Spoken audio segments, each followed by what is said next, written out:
पाठ 6 स्तंभालेख प्रश्न संग्रह 19 का चौथा प्रश्न आज हम देखेंगे।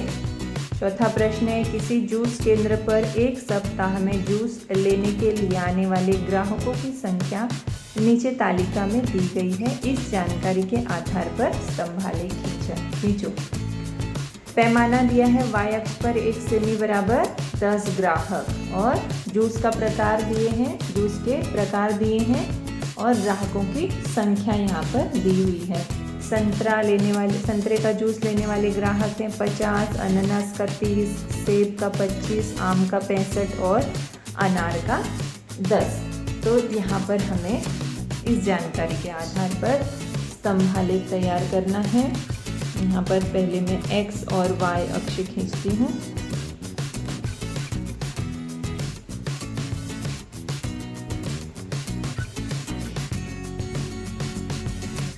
ये मैंने खींचा x अक्ष, इसको नाम दे दिया तुरंत। इसको काटने वाली जो खड़ी रेखा है वो होगी y, वो होगी y और जहाँ पर ये काट रही हैं वो होगा बिंदु O। अब पैमाना दिया है y अक्ष पर 1 सेमी बराबर 10 ग्राहक।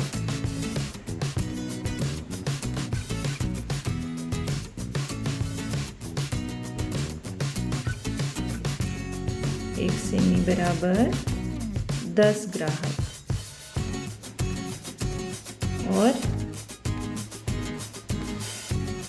अब x और y अक्ष पर हमको क्या क्या दर्शाना है। x अक्ष पर हमको दर्शाना है जूस का प्रकार। तो यहाँ पर मैं लिखूंगी जूस का प्रकार। और जूस का प्रकार क्या है, पहला संतरा, फिर है अनानास,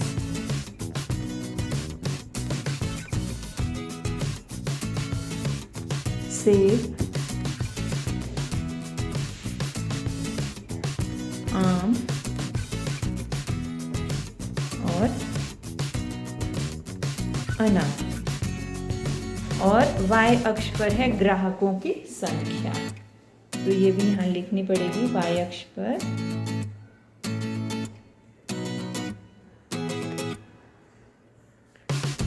ग्राहकों की संख्या। अब y अक्ष पर ग्राहकों की संख्या हमको किस आधार पर दिखाना है, जो पैमाना दिया है y अक्ष पर 1 सेमी बराबर 10 ग्राहक। 1 सेमी बराबर 10 ग्राहक दिखाना है, यानी कि यहाँ 10 का अंतर लेना, 20, 30, 40, 50, 60, 70 तक दिखाऊंगी मैं, क्योंकि सबसे ज़्यादा ग्राहक हैं आम का जूस पीने वाले ग्राहकों की संख्या सबसे ज़्यादा है, वो है 65। तो 65 के बाद जो आता है 70 वो हम यहाँ पर दिखाएंगे। संतरे का जूस पीने वाले लोग हैं 50, तो यहाँ पर 50।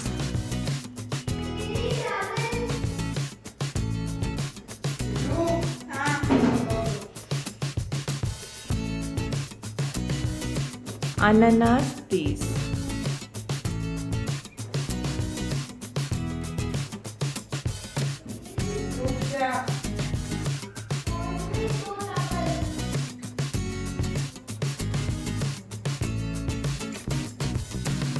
सेब का जूस पीने वाले ग्राहक हैं 25, ये 20 और ये 25।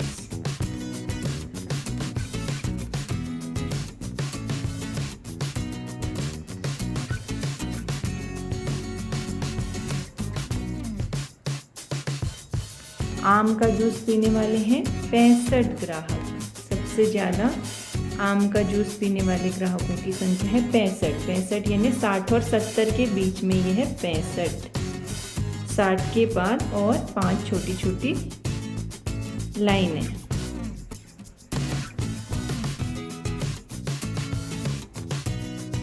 ये हो गए आम का जूस पीने वाले ग्राहक। और अनार का जूस पीने वाले केवल कितने हैं? 10 ग्राहक हैं। तो ये बन गया हमारा अनार का जूस पीने वाले ग्राहकों का भी स्तंभ। और इस तरह से हमारा ये जो है स्तंभालेख तैयार हो। प्रश्न संग्रह 19 का यह है 5वां प्रश्न। 5वां प्रश्न दिया है, सांगली जिले के 5 गांवों में विद्यार्थियों ने वृक्षारोपण किए। गांवों के नाम और रोपे गए वृक्षों की संख्या नीचे की तालिका में दी गई है। इस जानकारी के आधार पर स्तंभालेख खींचो। वाई अक्ष पर 1 सेमी बराबर 100 वृक्ष ये पैमाना है। और ये गांव के नाम है। ये दूधगांव में 500, बागनी में 350, समडोली में 600, आष्टा में 420, उसके बाद कौठे पिरान में है 540। तो यहाँ पर आना है हमको। यहाँ पर आने के बाद x और y अक्ष खींचनी है। यहाँ में ये x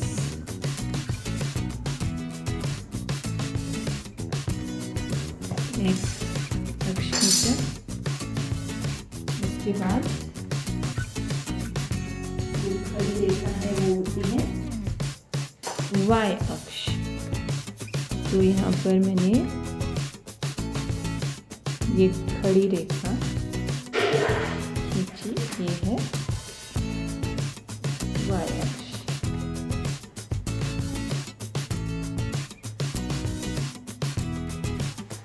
और यहाँ पर सबसे पहला काम हमारा ये होता है x अक्ष, y अक्ष और मूल बिंदु दर्शाना। इसके बाद का काम होता है पैमाना लिखना। तो पैमाना जो भी दिया है, पैमाना y अक्ष पर 1 सेमी बराबर 100 वृक्ष।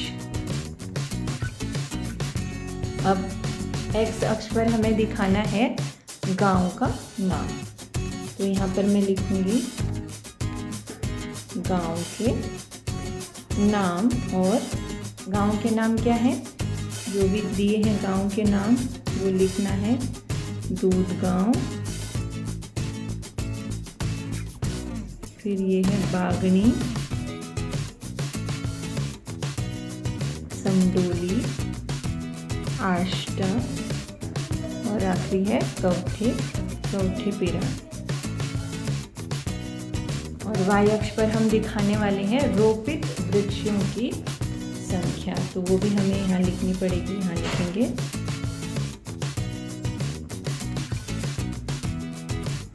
रोपित वृक्षों की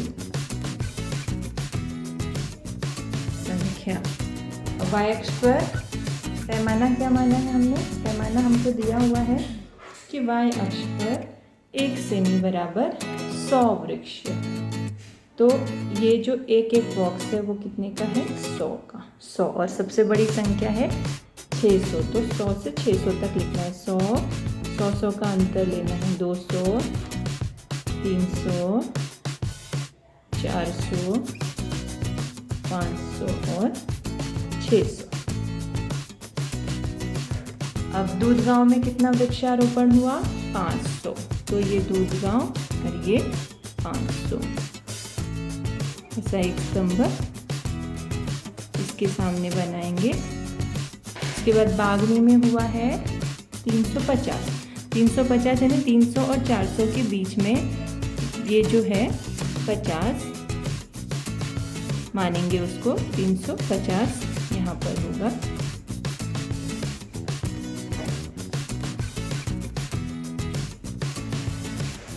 समडोली में 600। समडोली 600।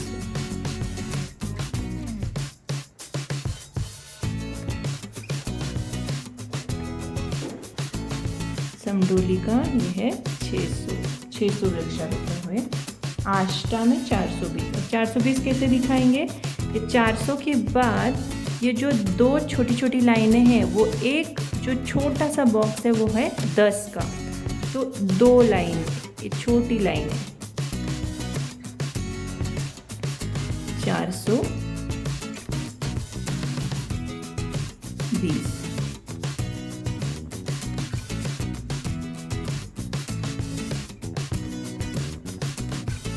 उसके बाद कवठे पिरान है 540, तो 540 भी कैसे दिखेंगे? 500, ये 500 है और उसके बाद 4 लाइन है।